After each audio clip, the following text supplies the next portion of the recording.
Alrighty, we're back. Sharp Customs.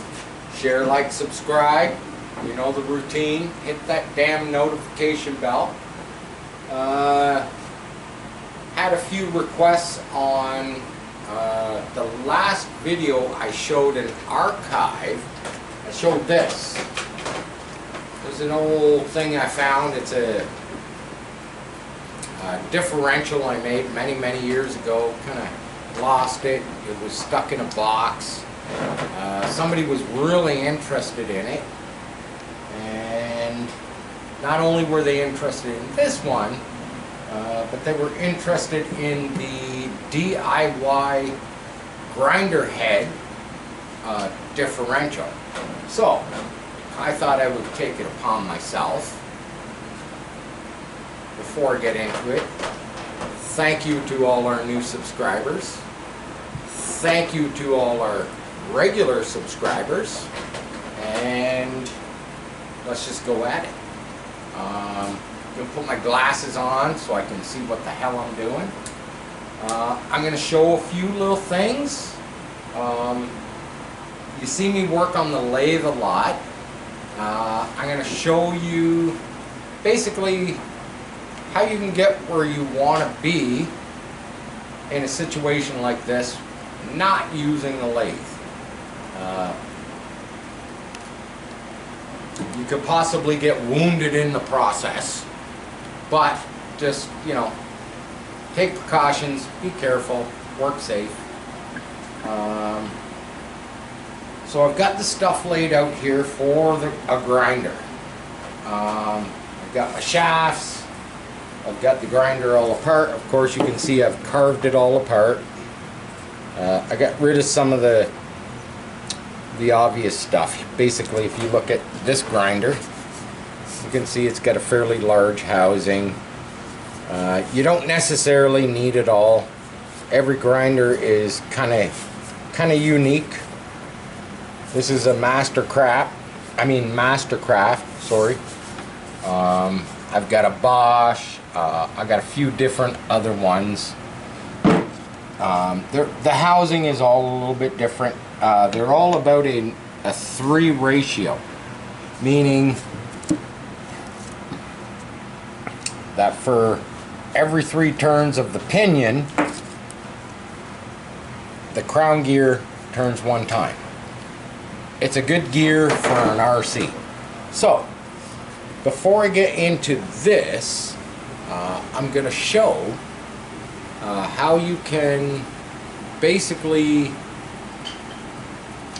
grind something down fairly true, because what I got going on here is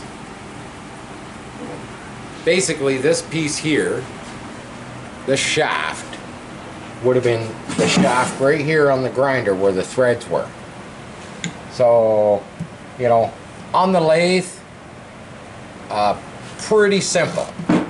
But what you could do, I'm going to show you what you could do. So you could take this, you could take the inner piece. Now, what I wanted to suggest is when you drill out your shafts, you know, to fit on here, like so.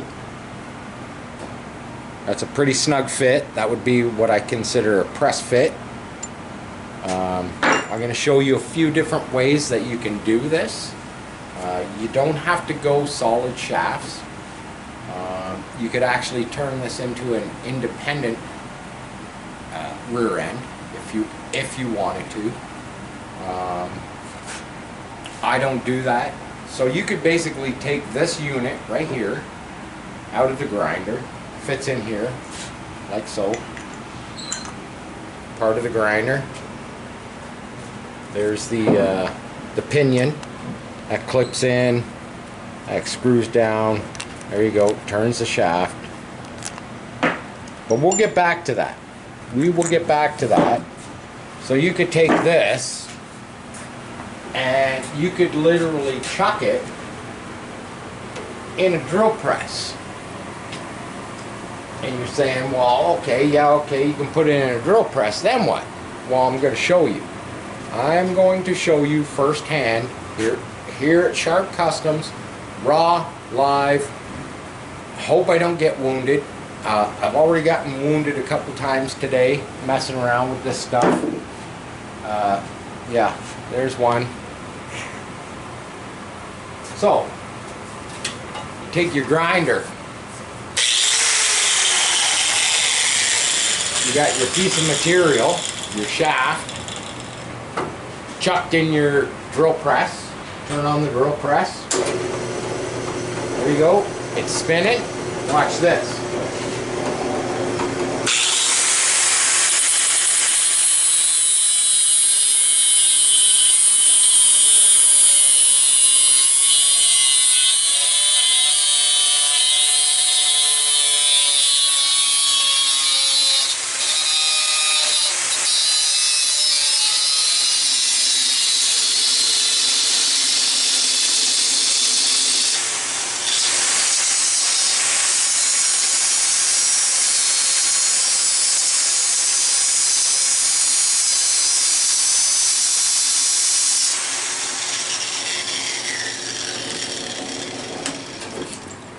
Okay, now, that was loud, I get it.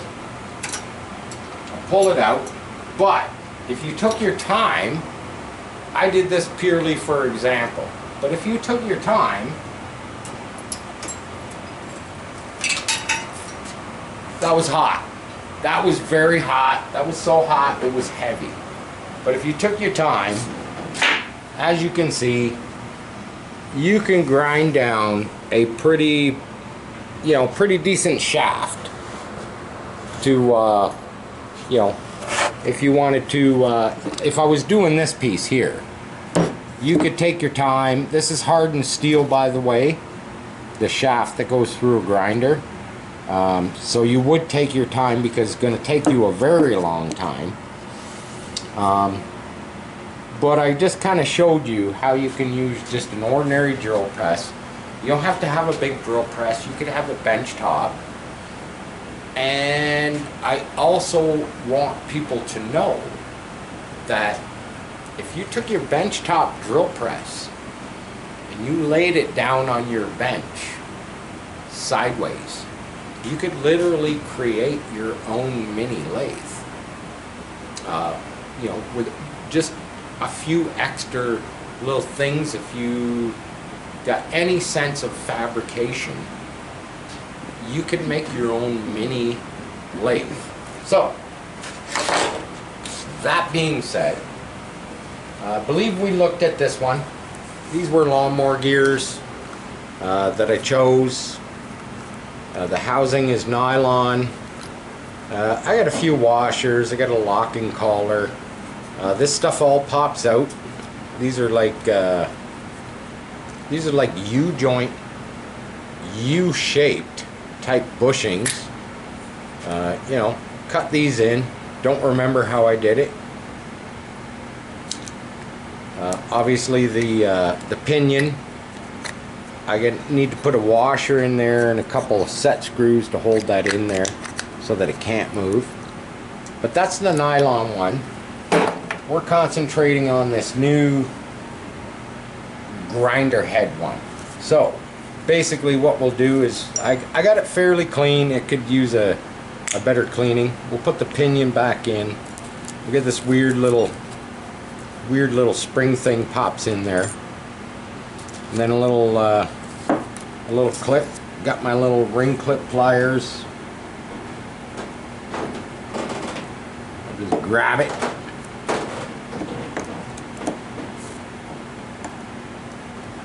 Squeeze that back in there. Make sure it clips in. There we go. We got the pinion in. That's the grinder. And then basically I already pre-prepped these shafts. Now as far as drilling your hole, like I say, picking your drill bit to begin with so that you can drill this hole to a precise the depth. You're going to overshoot the depth, but the precise size that you're going to want to turn these shafts. Now, I picked 310 thou. That was just my target. That was actually the inside of the shaft. It was already 310 thou. Do they need to be precise? Well, they kind of need to be precise. You can drill them out on a drill press if you've got a vise to sit on your drill press. A little tricky to get your center mark, but it can be done. It can be done. I have done it before I ever acquired a lathe mill combo. I used to do a lot of stuff just on the drill press. So basically, we got two shafts. Obviously, one is shorter than the other, and that's because of the housing. So that right there, that's a pretty snug fit.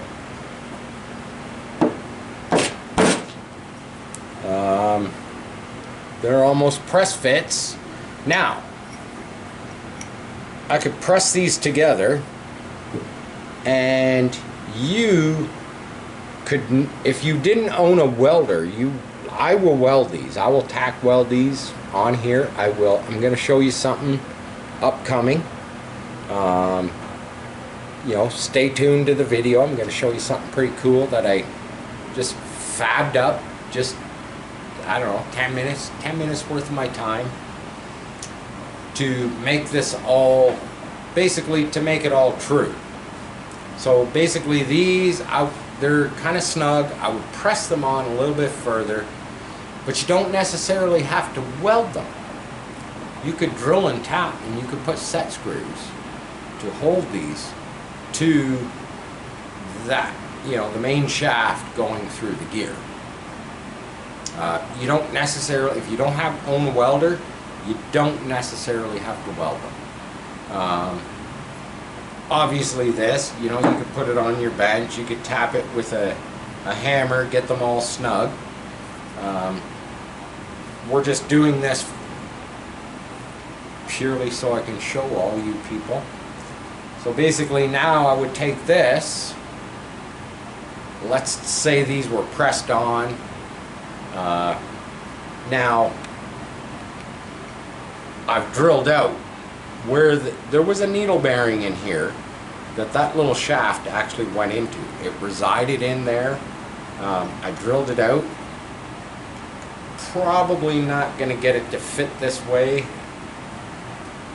I have to go backwards. So basically I take this shaft off, if I can get it off. So that fits in there. As you can see there, pinion gear is turning it. This one has been tapered down, as you can see. It's been tapered down. And I'll taper the whole shaft. So we fit it on there. There you go. Get yourself a rotating. Now this is wobbling a bit because it's not pressed right on the shaft. But you got yourself a, you know, basically a differential, a lock differential. Now, what I wanted to show was that, let's say you didn't want a full axle. Let's say you didn't want a full axle. Actually, let's say you did want a full axle. Okay? I use these little things. Yeah. I don't know if I'm going to be able to get this off. There we go. So I use these little, they're like a Heim joint, but they're just a swivel bearing. So I use those in, this was a cut trailing arm. So technically, if this was a cut trailing arm, you know, and you got your rear end kind of doing this in the vehicle, as you can see, it's swiveling. So it's kind of like an independent suspension. But if you wanted full independent suspension, okay, now I'm just using these parts for example. just because I don't have some of the real stuff. I don't have stuff big enough, I'm just gonna say. So I gotta take this shaft off. So this is from a very small car. So you could take a cup, and I know everybody in the quarter scale world, they know what this stuff is. We got a dog bone, we got a cup. It swivels around, kind of acts like a universal joint. It can move in and out in the slot. So you can literally make steel cups and dog bones, and you could fasten and pin them to these shafts, and you could mount your differential solid, and you could run total independent suspension. So that's just another way that you could do it. I prefer the solid shaft because, let's face it, these things are toys. I'm going to show you one last little thing before I get the hell out of here. So what I do to true all this up, came up with this little solution earlier. So we put the shafts on. Like I say, I'm gonna probably tack weld these shafts to here, so it basically, you know, it's like, look at that. Look at that. That's already pretty true. But if you wanted to get it 100% true while you're tack welding it, because we all know that when you weld something, it tends to flex and move the metal. I came up with just a quick little thing. Here, basically I made two of these. It's a piece of angle iron, a little tapered nut, put it on my bench, clamp it down with a pair of vice grips, stick that in there because we've already got the taper. We stick that in there. This one I had to shim because it's not quite perfect, but it's darn close. Clamp this one down, then I clamp the center section. They're all basically measured out pretty dang close. You could use, I do have a magnet dial indicator, so I could use a dial indicator to get it spot on, but there you go. I'm rotating the whole assembly, and as you can see, that's a pretty easy way to, you know, get your alignment true if you were going to do a locker straight axle like that. Like, look at that. It don't get much easier than that, sorry to say. I could do all of this. I could do all of this on my lathe, but I got thinking about it, and not everybody has a lathe, and I understand that. So I wanted to show you a few different ways that you could make this kind of stuff without, you know, the sophisticated equipment. You know, your basic tools, drills, drill press, you know, some vice grips, some clamps, you know, it can be done. And I want everybody to keep in mind, this is not doing 160 kilometers down the highway, okay? This is for an RC toy, in my eyes. This thing's lucky if it's going to do 20 or 30 miles an hour in my parking lot across the street. So, as far as this being dead nuts on accurate, you know, to be true, you know, a little vibration here and there, it ain't gonna hurt what it's doing. Trust me. Trust me. The one in my truck was built just like this. I actually went steps beyond with this one to make this one even better, because you know, you always learn. As you do one, you learn more and more and more. The one in my truck, I'm telling you right now, the axles are doing this.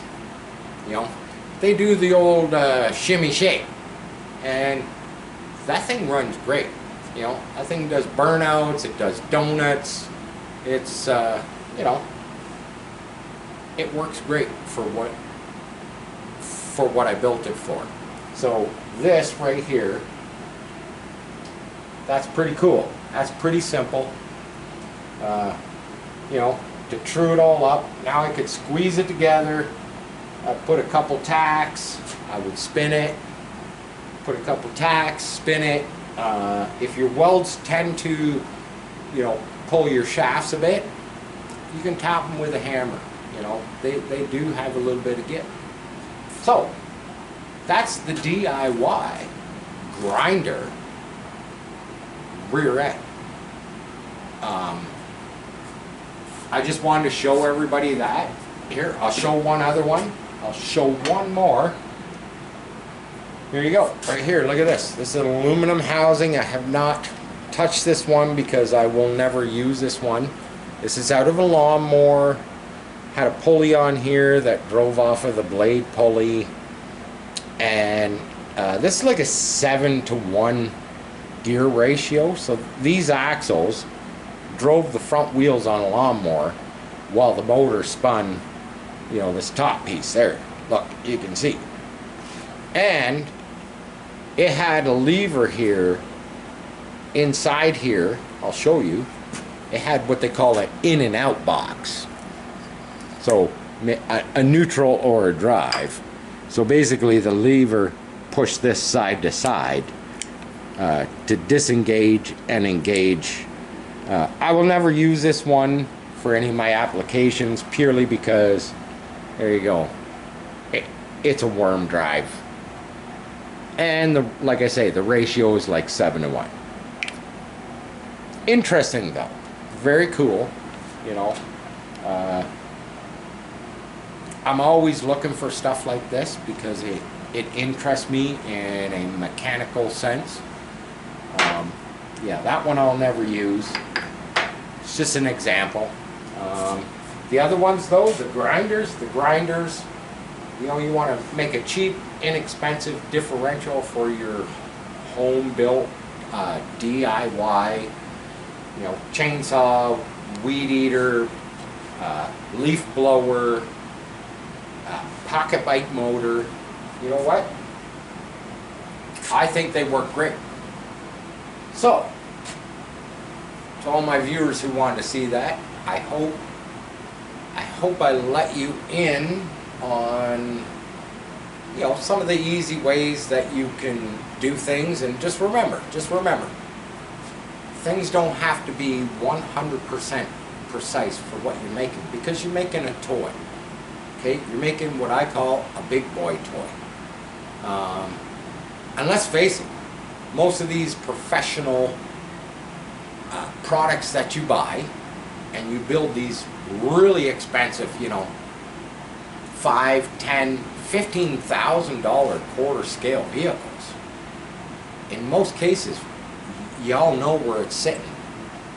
Okay, y'all know where it's sitting. Okay, I like to use my stuff. I like to drive it. We're going to be doing a video very soon. We're going to be doing some ripping with the Bracos. I don't know when. We've had some shitty weather here in southern Ontario the last week. But we're going to get out. We're going to shoot some video footage. Don't worry. But until then, Sharp Customs, share, like, subscribe. Oh yeah, by the way,